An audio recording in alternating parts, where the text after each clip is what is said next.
జై భారత్ పార్టీని అత్యధిక మెజారిటీతో గెలిపించండి. సయ్యద్ సికిందర్ బాషా, ఆత్మకూరు. శ్రీశైలం నియోజకవర్గంలోని ఆత్మకూరు పట్టణం నందు ఇంటింటి ప్రచారంలో జై భారత్ పార్టీ అభ్యర్థి జై సికిందర్ బాషాని శ్రీశైలం నియోజకవర్గంలో ఓటు హక్కుదారులందరూ తమ ఓటు హక్కును వినియోగించుకొని తమ ఓటును టార్చ్ లైట్ గుర్తుకే వేసి అత్యధిక మెజారిటీతో గెలిపించాలని కోరుకుంటున్నారు. సయ్యద్ సికిందర్ బాషా మాట్లాడుతూ, ఆత్మకూరు అనేది అభివృద్ధిలో లేదు కాబట్టి నన్ను అత్యధిక మెజారిటీతో గెలిపించి ఆత్మకూరుని డెవలప్ చేస్తానని మరియు ఆత్మకూరులో ఉండే సమస్యలను వెంటనే పరిష్కరిస్తామని ప్రజలకు హామీ ఇచ్చారు. ఎస్సీ, ఎస్టీ, బీసీ మైనారిటీలందరూ ఏకమై జై భారత్ పార్టీని అత్యధిక మెజారిటీతో గెలిపించాలని ప్రజలను కోరారు.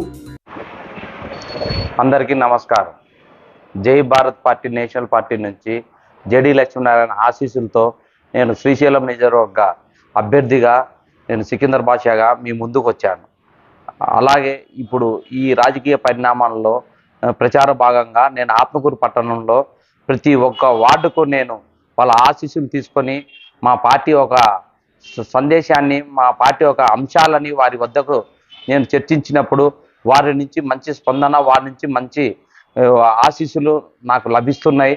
వాళ్ళు నన్ను తప్పకుండా నన్ను శ్రీశైలం నియోజకవర్గానికి గెలిపించి వాళ్ళు నన్ను ఆశీర్వదించి మా అసెంబ్లీకి పంపి వాళ్ళ ఒక విధి విధానాలలో నన్ను తోడుగా నిలబడడానికి, నన్ను ఆశీర్వదించడానికి నా ఆత్మకూరు పట్టణ ముస్లిం మైనారిటీ ప్రజలు, అలాగే మిగతా వర్గాలకు చెందిన ప్రజలు వాళ్ళందరూ నన్ను ఆశీర్వదించి నన్ను ఎంతగానో అపురూపంగా నన్ను దీవించి తన బిడ్డలాగా నన్ను దగ్గరకు చేర్చుకొని వాళ్ళు మీరు రావాలి, మన జేడి గారి ఆశయాలని నిలబెట్టాలి అని చెప్పి నన్ను దీవించడం జరుగుతుంది. నాకు ఎంతో ఈ ఆత్మకూరు పట్టణంలో నాకు ఎంతో సంతోషకరమైన విషయాలు వాళ్ళ నుంచి వాళ్ళ బ్లెస్సింగ్స్ వస్తున్నాయి. అటువంటి మహానుభావులు అందరూ, మేధావులు అందరూ ఇక్కడ ఆత్మకూరు పట్టణంలో ఉండి నన్ను దీవిస్తున్నారు. నేను వెళ్ళే ప్రతి ఒక్క వార్డులో నన్ను దీవిస్తున్నారు. నాకు చాలా గర్వంగా ఉంది.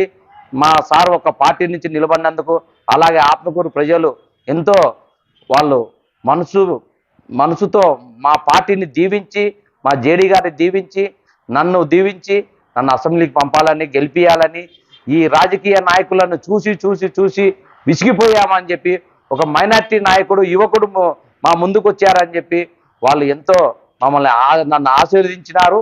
అలాగే వారి యొక్క నమ్మకాన్ని నేను ఇక్కడ అభివృద్ధి చేసి ఇదే విధంగా ఉండకుండా నేను ఎప్పుడైతే ఈ విధంగా వారి ముందుకు వచ్చి వారి యొక్క ప్రయోజనాలు కావాలని, నేను వాళ్ళ ఆశీస్సులు కావాలని కోరానో, వాళ్ళ భావాలతో మా ఆత్మకూరు పట్టణానికి ఏదో ఒక ఇండస్ట్రీస్ అప్పు తీసుకొచ్చి మా అందరికి మేలు చేయాలని చెప్పి వాళ్ళు మనస్ఫూర్తిగా కోరుకుంటున్నారు.